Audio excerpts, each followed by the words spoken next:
نہیں. پھر اس کے بعد صرف مال لگانے سے کام نہیں چلے گا.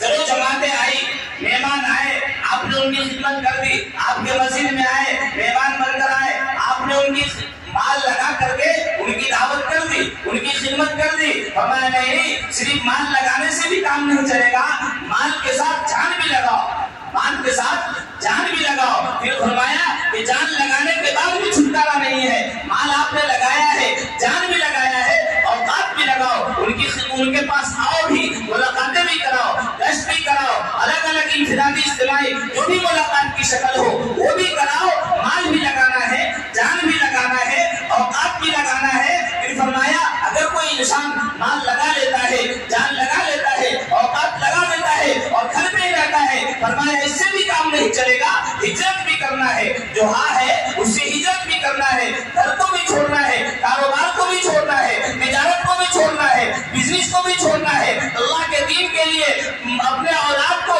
اپنے ماں باپ کی محبت کو, اپنے اولاد کو, اس کو بھی چھوڑنا ہے. اپنے پیارے پیارے بستر جو ٹھنڈی میں نرم نرم بستر پہ سوتے ہیں اس کو چھوڑ کر اللہ کے دین کے لیے مسجد میں جا کر, کہیں اور جا کر کے اس دین میں چٹائی پہ جا کر کے سونا ہے. صحابہ کرام نے مکہ المکرمہ جیسے عظیم شہر کو چھوڑا ہے, مدینہ المنورہ جیسے مقدس اور پاکیزہ شہر کو چھوڑا ہے, جہاں ایک نماز پڑھنے پر, مسجد نبی میں ایک نماز پڑھنے پر 50,000 نماز پڑھنے کا ثواب ہوتا ہے. صحابہ کرام نے اللہ کے دین کے لیے اس کو بھی چھوڑا ہے. مکہ المکرمہ, مسجد حرام, بیت اللہ میں ایک نماز پڑھنے کا 1,00,000 نماز پڑھنے کا ثواب ہوتا ہے. 1,00,000 نماز آپ کو پڑھنے کے لیے کم سے کم 57.5 سال زندگی چاہیے. صحابہ کرام نے مکہ المکرمہ کو بھی چھوڑا ہے, مدینہ المنورہ کو بھی چھوڑا ہے. کم و بیش 1,24,000 صحابہ کرام جن کی تعداد بتائی جاتی ہے, لیکن قبر مدینہ المنورہ میں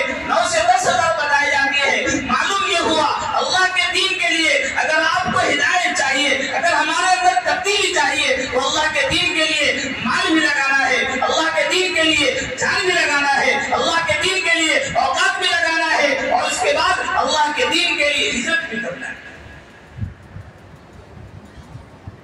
مال, سب بولے مال, جان, اوقات, ہجرت. اگر یہ سمجھ جائیں گے, سمجھ میں آ جائے گا. کوئی کسی کو سپورٹ نہیں کرتا, کوئی پیسے نہیں دیتا جماعت میں جانے کے. مال, جان, اوقات, ہجرت, پھر یہ سب لگا رہے. اب مال بھی لگا رہے, جان بھی لگا رہے, اوقات بھی لگا رہے, ہجرت بھی کر رہے. اس سے بھی کام نہیں چلے گا. جا کر کے مسجدوں میں سونا نہیں ہے.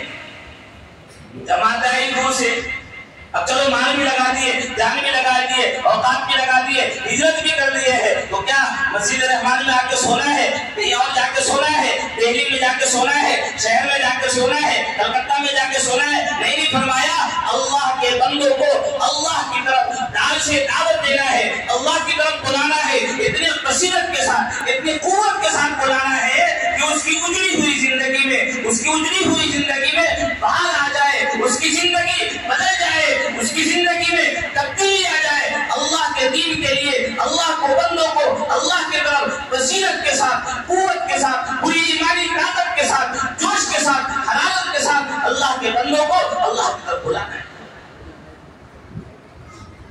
حضرت جی فرمایا کرتے تھے جب 5 چیزیں انسان لگاتا ہے, مال بھی لگاتا ہے, جان بھی لگاتا ہے, اوقات بھی لگاتا ہے, ہجرت بھی کرتا ہے, دعوت بھی دیتا ہے, جب یہ 5 چیزیں لگتی ہے پھر اخیر میں جو ہاں ہے مجاہدے میں اللہ تبارک و تعالیٰ اس کو ہدایت کا ذریعہ بناتے. کیا بناتے؟ ہدایت کا ذریعہ بناتے. مولانا مبین صاحب امراوتی اجتماع فرما رہے تھے کہ یہ کون سی بڑی بات ہے کہ اللہ نے تم کو ایمان دے دیا. حالانکہ ہم کہتے ہیں کہ ایمان سب سے بڑی دولت ہے. جب 3 مرتبہ انہوں نے جملہ کہا پورا مجمع سناٹا ہے, پورا مجمع سناٹا ہے. حضرت نے فرمایا یہ بڑی بات نہیں کہ اللہ نے تم کو ایمان دے دیا, بڑی بات تو یہ ہے کہ اللہ تم کو ہدایت کا ذریعہ بنا. کیا بنا دے؟ آج مسلمانوں کو دیکھ کر کے سمجھ جاتے ہیں اس سے معاملات نہیں کرنا, اس سے کاروبار نہیں کرنا, اس سے بزنس نہیں کرنا. ہم نے ایسی شبیہ ہم نے ایسا پہچان اسلام کا بنا دیا، یقین نہیں آتا، اور اکثر و بیشتر معاملات کرو بگاڑ دے۔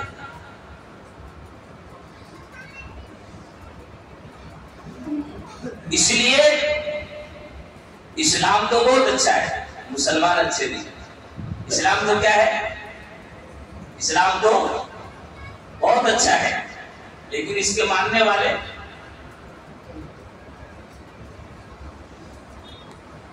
کردار، کریکٹر، اخلاق، معیار، بزنس، کاروبار، تجارت سب ایک طریقے پر ہو۔ صحابہ کرام نے چین میں جب آئے نا تجارت کے لیے،